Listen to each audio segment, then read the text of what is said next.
Aynan hozir sizning hayotingizda nima sodir bo'layotgan bo'lsa bilingki, demak xayrlisi shu ekan. Robbim o'z bandalariga juda ham mehribon. U hech qachon hech bir bandasiga zulm qilmaydi. Hatto bizning boshimizga dard, musibatlarni ham bizning foydamiz uchungina bizga yuboradi.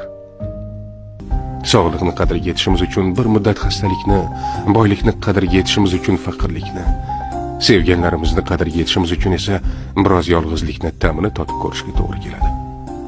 Ba'zan biz o'zimiz bo'lishga loyiq bo'lmagan joylarda bo'lamiz. Loyiq bo'lgan joyimizning qadriga yetishimiz uchun. Gohida bizni qadrlamaydigan insonlar bilan sinalamiz. Toki bizni qadrlaydiganlarni ajratib olib, ularni qadriga yetishimiz uchun. Bizning boshimizga kelgan har neda Allohning hikmati bor.